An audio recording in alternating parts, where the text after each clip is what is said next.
Hi hello ఇది Gujarat style అయితే చేస్తున్నాను. ఇది నార్త్లో ఫేమస్ మాట. దాల్ ఢోక్లీ అంటారు. ఇది ఎక్కువగా రాజస్థాన్ వాళ్ళు, గుజరాతీస్ కూడా చేసుకుంటారు. ఒక్కొక్క ఏరియాలో ఒక్కొక్క పేరుగా పిలుస్తారు. ఇప్పుడు పప్పు మనం ఏ విధంగా అయితే ఉడకబెట్టుకుంటాం ఆ విధంగా పప్పును ఉడకబెట్టుకోవాలి.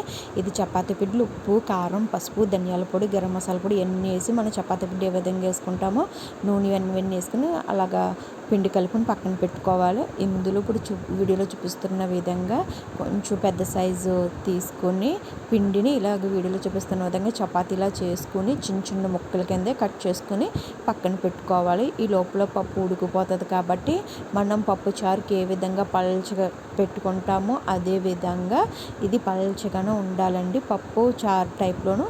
ఇప్పుడు ఇందులో వాటర్, చింతపండు పులుసు ఇవన్నీ వేసుకొని మనం పప్పుచారు ఏ విధంగా అయితే మరగబెడతామో ఆ విధంగా ఇప్పుడు కట్ చేసి పెట్టుకున్న చపాతీ ముక్కలన్నీ ఇందులో వేసేసుకొని